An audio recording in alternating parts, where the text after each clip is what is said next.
Right sir. ఇక politics గురించి మాట్లాడదాం సార్. విజయవాడ వరద ప్రభావిత ప్రాంతాల్లో వరద అయితే క్రమంగా తగ్గుతోంది సార్. బురద మిగిలింది. ఈ బురద చుట్టూ కూడా పొలిటికల్ వార్ అయితే నడుస్తుంది. పొలిటికల్ బురద. Yes sir. ఒకవైపు ప్రజలు ఇబ్బంది పడుతూ ఉంటే ఈ మాటలు చేద్దాం. జగన్మోహన్ రెడ్డి ఇప్పటికీ కూడా కమెంట్ చేస్తూ ఉన్నారు సార్, బుడమేరు ఈ విపత్తు ఇదంతా కూడా ఉద్దేశపూర్వకంగా జరిగిందే.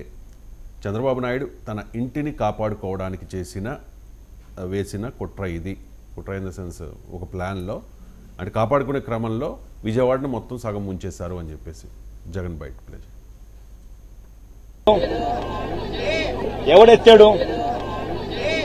ఎవడెత్తాడు శనివారం అర్ధరాత్రి తర్వాత ఎవడెత్తాడు, ఎందుకు ఎత్తాడు? చంద్రబాబు నాయుడు గారి అది ఎత్తకపోయిందంటే చంద్రబాబు నాయుడు గారి ఇల్లు మునిగేది. ఎందుకనంటే ఆ నీళ్లు ఇలా తిరుక్కుంటూ వెళ్లి చంద్రబాబు నాయుడు గారి ఇంటి దగ్గరికి వెళ్లేటివి. ఇల్లు చంద్రబాబు నాయుడు గారు ఎవడెత్తాడు శనివారం అర్ధరాత్రి తర్వాత ఎవడెత్తాడు, ఎందుకు ఎత్తాడు? చంద్రబాబు నాయుడు గారి అది ఎత్తకపోయిందంటే చంద్రబాబు నాయుడు గారి ఇల్లు మునిగేది. ఎందుకనంటే ఆ నీళ్లు ఇలా నాయుడు ఇంటిని కాపాడుకోవడానికి ఇదంతా జరిగింది, విపత్తు జరిగింది అనేది. అండ్ ఇంకొకటి సార్, ఈనాడులో వచ్చిన ఒక లాజిక్ మరిచిన జగన్ అనే ఒక వార్త సార్. ఇది వాస్తవానికి విజయవాడకు ఒకవైపున కృష్ణానది ప్రవహిస్తే నేను అదే చెప్పబోతున్నా. కృష్ణానదికి ఒకవైపు చంద్రబాబు నాయుడు ఇల్లు ఉంటుంది, ఇంకోవైపు బుడమేరు ఉంటుంది. బుడమేరు ఒకవైపు నాకు తెలిసినంత వరకు బుడమేరు లెఫ్ట్ ఉంటుంది అనుకుంటాను, సబ్జెక్ట్ కరెక్షన్. కృష్ణానదికి రైట్ సైడ్ చంద్రబాబు నాయుడు ఇల్లు ఉంటుంది. కృష్ణానది ప్రవాహానికి రైట్ సైడ్ చంద్రబాబు నాయుడు గారు. ఎగ్జాక్ట్లీ అదే చెప్పింది. Left side Budameru. Left side Budameru ఉంటుంది. బుడమేరు నుంచి కృష్ణానదికి వెళ్ళే వాటర్ కూడా I think around 7,000 cusecs per second capacity. అంటే బుడమేరు నుంచి మీకు వెలగలేరు రెగ్యులేటర్ దగ్గర నుంచి మీకు కృష్ణానదికి డైవర్షన్ కదా. బుడమేరేమో మీకు ఖమ్మం జిల్లా కృష్ణానది ఖమ్మం కృష్ణా ఉమ్మడి జిల్లాల నుంచి అనేక రకాల చెరువులు, చిన్న చిన్న ఉపనదులు, చిన్నవి అవన్నీ వచ్చి వాటర్ బుడమేరులో కలుస్తాయి. బుడమేరు నుంచి కిందికి వెళ్తుంది కొల్లేరుకు, అది కొల్లేరులో కలవాలి.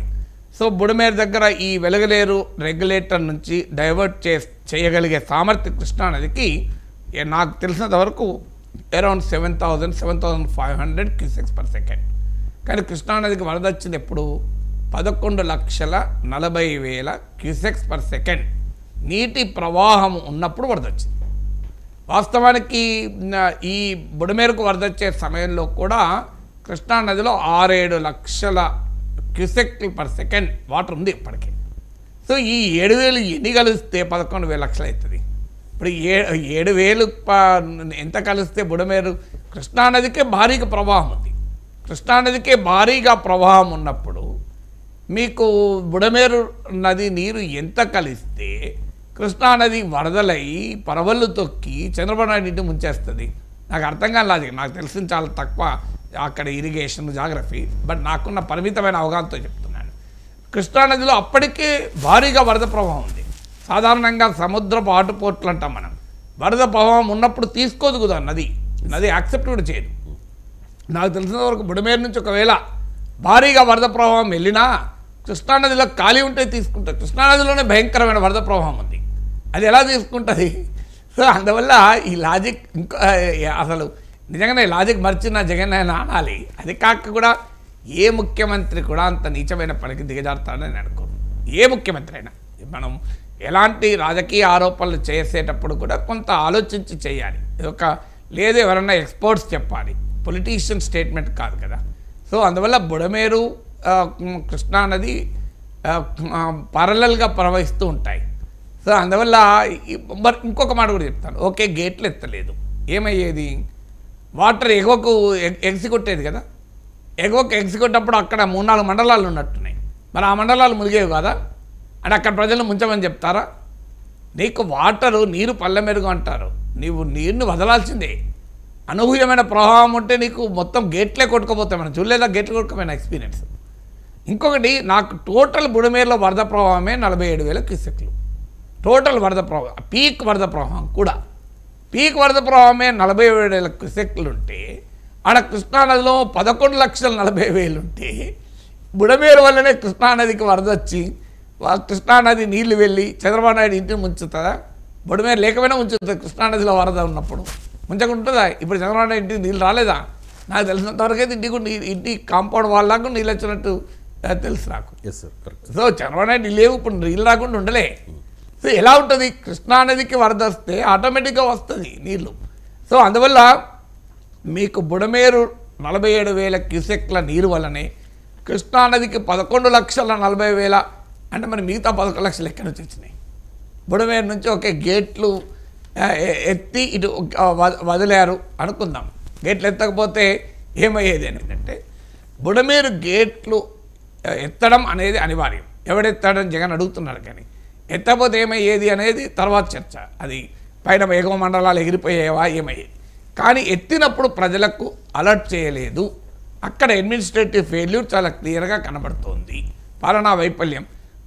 అంటే ఇప్పటికి కూడా ప్రభుత్వము లేదు, మేము ఖచ్చితంగా సమాచారం ఇచ్చాం, ఇంకో ఎవిడెన్స్ అని ఎక్కడ చెప్పడం లేదు. ఆ అంశం పైన రియాక్ట్ కావడం లేదు. విమర్శ ఎక్కడ వస్తుందంటే మీరు ఆ బుడమేరు గేట్లు ఎత్తేటప్పుడు ప్రజలను అలర్ట్ చేయాల్సి ఉండే, అక్కడ అంచనాల లోపం. మరి ఏం లోపం? ఇంత స్థాయిలో వరద ప్రమాదం వస్తుందని అధికారులు అంచనా వేయలేకపోయారా? లేదు, అసలు చివరి నిమిషం వరకు బుడమేరులో ఇంత నీరు వస్తుందని అనుకోలేదా? అందువల్ల గేట్లు ఎత్తాల్సిన సమయం వచ్చే సమయానికి ఇక ప్రజలను అలర్ట్ చేసే సమయం లేకుండా పోయిందా?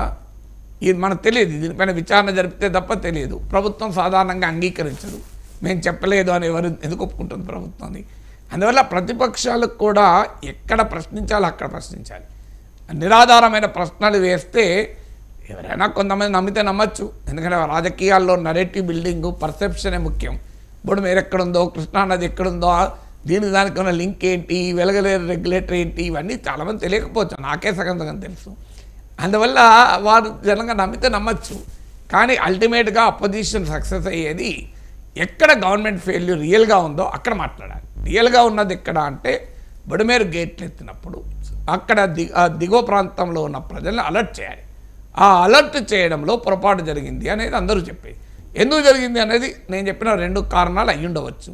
అంటే అధికారులు వాటర్ ఒకటేసారి అంత వస్తుందని అంచనా వేయకపోవచ్చు, లేదు ఒకవేళ విడుదల చేసినా ఇంత వరద బీభత్సం వస్తుందని అనుకోకపోవచ్చు, మనకు తెలియదు.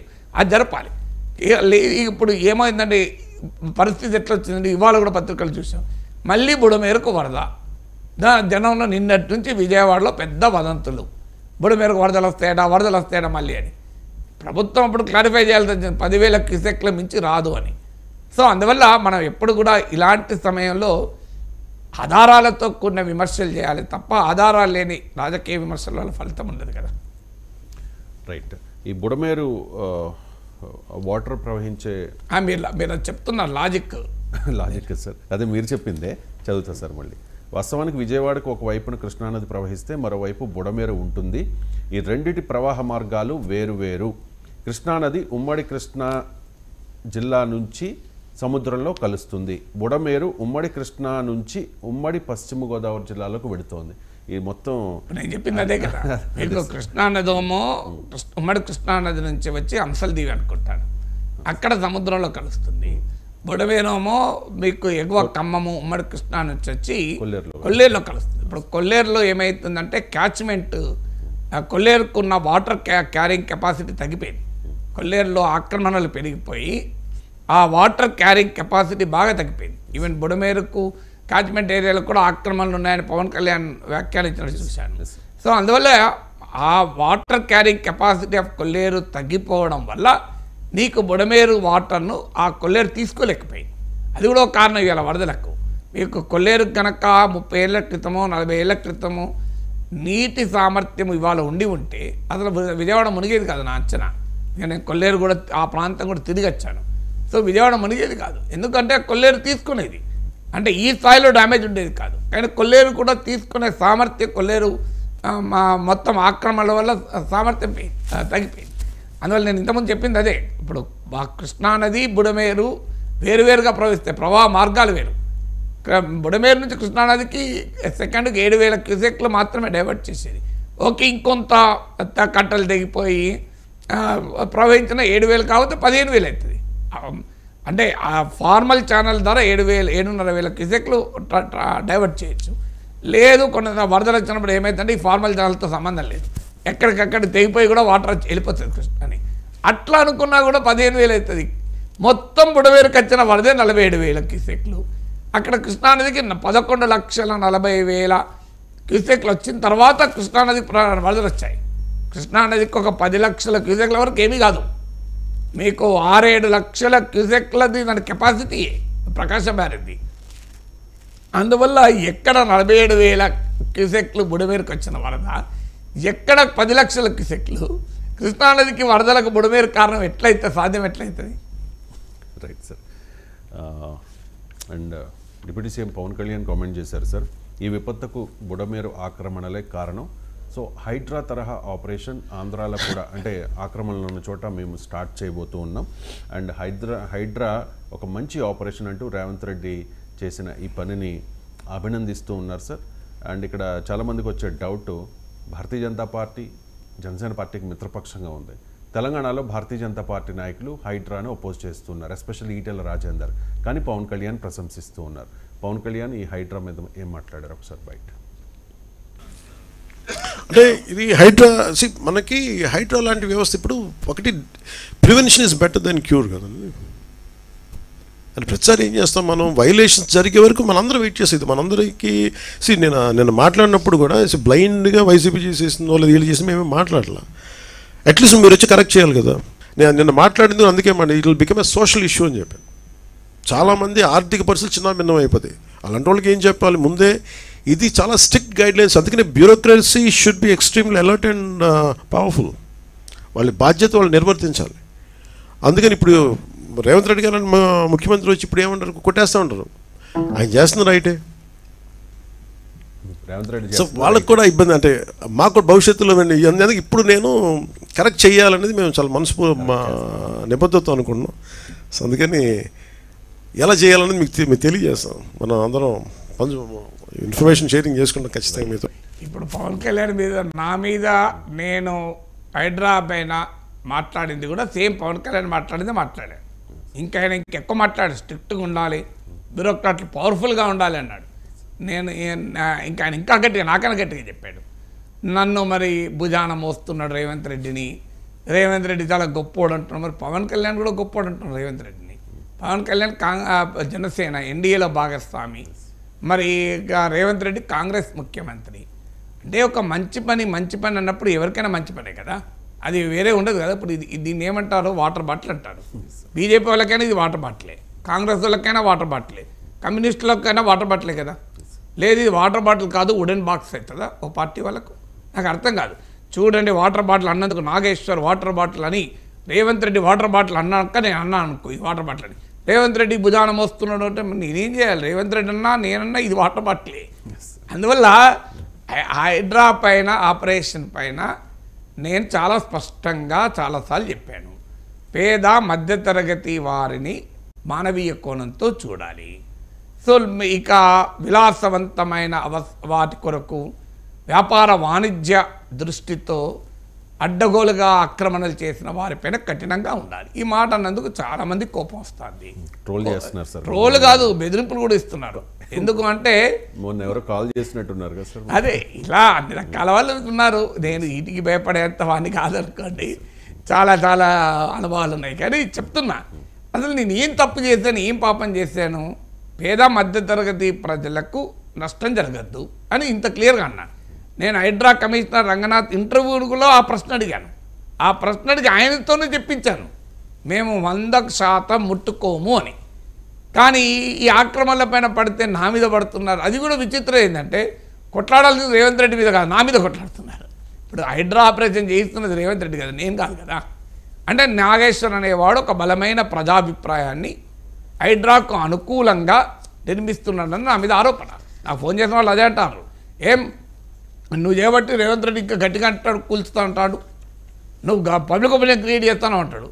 మరి ఇలా పవన్ కళ్యాణ్ అన్నాడే, పవన్ కళ్యాణ్ నాకన్నా 100,000 రెట్లు ఎక్కువ ప్రజాభిప్రాయాన్ని క్రియేట్ చేయగలిగేవారు కదా. పవన్ కళ్యాణ్కి ఉన్న సామర్థ్యంలో నేనెంత? మరి ఇప్పుడు పవన్ కళ్యాణ్ ఏమంటారు చెప్పండి?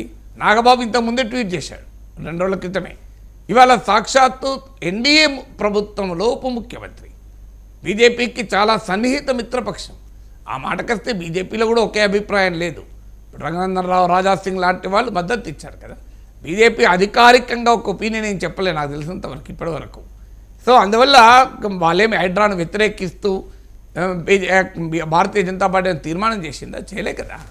సో అందువల్ల రాజకీయ పార్టీలలో స్పష్టత ఉండాలి, ఏ వైఖరి తీసుకోవాలి అని. నా వైఖరి ఒకటే, పేద మధ్యతరగతి ప్రజల సమస్యను మానవీయంగా చూడండి. వారిని మీ ఇష్టం వచ్చినట్టుగా, ఎందుకంటే వారు నిందితులు కాదు, వారు బాధితులు. నేను చాలాసార్లు చెప్పాను, వాళ్ళు నిందితులు కాదు, వాళ్ళు బాధితులు అన్నాను. సో నిందితులను బాధితులను ఒకే రకంగా చూస్తావా? కానీ గండిపేటలోకి, హిమాయత్ సాగర్లోకి పెద్ద పెద్ద ఫామ్ హౌజులు కట్టుకొని అందులోకి తమ వ్యర్థ పదార్థాలు, విసర్జిత పదార్థాలు వదిలేస్తున్న వారిని క్షమించాలి అంటే అది అమానుష్యం కదా.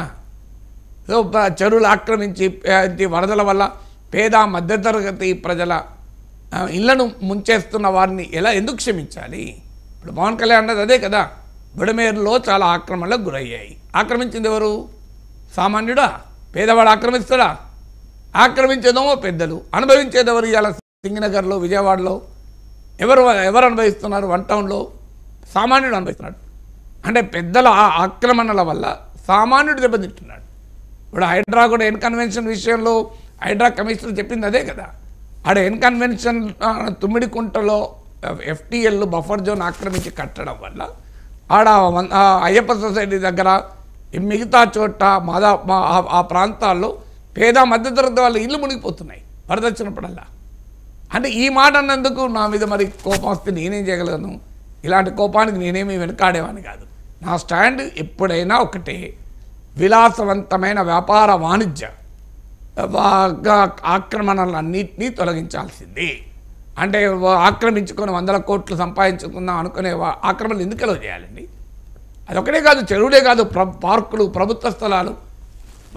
ఏదో ఒక ఇల్లు లేదు, హైదరాబాద్లో రెంట్కు ఉండలేము, కూలి నాలి చేసుకోవడానికి ఏదో ఊరి నుంచి వచ్చాడు, 50 అడుగుల ల్యాండ్లో గుర్తేసుకున్నాడు. అతన్ని 10 ఎకరాల్లో ఫామ్ హౌస్ కట్టుకొని ప్రభుత్వ భూమిలో పార్కులు ఆక్రమించుకున్నాను ఒకే రకంగా చూస్తామా? ఇది అన్యాయం కదా.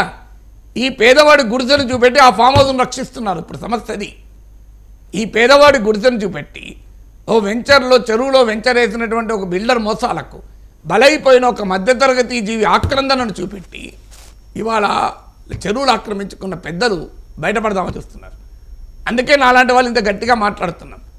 రేపు రేవంత్ రెడ్డి వెనక్కు తగ్గినా నిలదీస్తాం, గట్టిగా మాట్లాడేది. అందుకే మాకు హక్కు ఉంటుంది రేవంత్ రెడ్డి వినదే ప్రధానికి. కానీ ఇవాళ పత్రికలో కూడా చూశాను, సొంత పార్టీలో కూడా పొలిటికల్ ప్రెషర్స్. నమస్తే తెలంగాణలో వచ్చింది సార్. మరి అంటే అంతటా ఉంటుంది. అది రేవంత్ రెడ్డి చెప్పాడు కదా.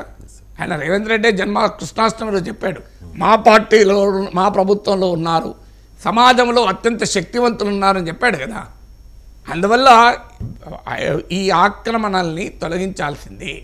దీనిపైన ఎవరు ఎన్ని బెదిరించినా నా వ్యాఖ్యల్లో మార్పు రాదు, నా మాటల్లో తేడా రాదు. పేద మధ్యతరగతి ప్రజలు నిందితులు కారు. 50 హైదరాబాదులో కూలినాలి చేసుకోవటానికి, ఇళ్లల్లో పని చేసుకోవటానికి వచ్చి రెంట్లు కట్టలేక ఒక 50 అడుగుల స్థలంలో గుడిసేసుకున్న వారు ఫామ్ హౌస్ కట్టుకొని 100 కోట్ల రూపాయలు రేపు సంపాదించుకుందాం అనుకునేవాడు ఒక్కరు కాదు. వెంచర్లో ఒక బిల్డర్ చేసిన మోసానికి బలైపోయి ఒక ఇల్లు కట్టుకుని, బ్యాంకులో లోన్ తీసుకుని ఇల్లు కట్టుకున్న మధ్యతరగతి జీవి ప్రభుత్వ పార్కులు, చెరువుల్ని ఆక్రమించి నిర్మాణాలు చేసిన ఆక్రమణదారుడు ఒక్కరు కాదు. కానీ ఈ నిందితులు, బాధితులు ఒక్కరిని చేయకండి మీరు. ప్రభుత్వానికి కూడా అదే విజ్ఞప్తి. బాధితులను బాధితులుగా చూడండి, కానీ బాధితుల పేరు చెప్పి నిందితులు తప్పించుకోవాలని చూస్తున్నారు. ఎందుకంటే చెరువును ఆక్రమించుకున్న వాడు ఎవడు యాక్సెప్ట్ చేయడు, పెద్దవాడైతే. అందువల్ల వాళ్ళు ఏం చేస్తున్నారు? తెలివిగా ఈ పేదవాళ్ళ ముందు పెడుతున్నారు. చూడండి పేదవాళ్ళు, చూడండి మధ్యతరగతి అని. నిజంగా అంత కన్సర్న్ ఉంటే మనం అందరం ఫైట్ చేద్దాం. ఏమో బెటర్. ఇక పేదల గుడిసెలు కూలిస్తే ఊకుంటుంది ఈ ప్రభుత్వం, ఉంటుందా? నేను ఒకటే అడుగుతున్నా, నిజంగా హైదరాబాద్లో ఇలా పేద మధ్యతరగతి వాళ్ళు లక్షలలో ఉంటారు. రేవంత్ ప్రభుత్వం కాదు, ఎవరి ప్రభుత్వం కూడా లక్షల మంది ఇల్లు కూల్చగలుగుతుంది నాకు చెప్పండి. ప్రాక్టికల్గా సాధ్యమా? ప్రజలు ఊరుకుంటారా? తిరుగుబాటు చేయరా? అలా జరిగిన ఖచ్చితంగా పోరాడదాం. కానీ ఇవాళ ఆ గుడిసెవాసుల, ఆ మధ్యతరగతి జీవుల న్యాయమైన ఆవేదనలు చూపెట్టి పెద్దలు తప్పించుకునే ప్రయత్నం చేస్తున్నారు, పెద్దల్ని తప్పించే ప్రయత్నం చేస్తున్నారు. దాన్ని మనం వ్యతిరేకించాలి. Right sir. ఇక నెక్స్ట్ టాపిక్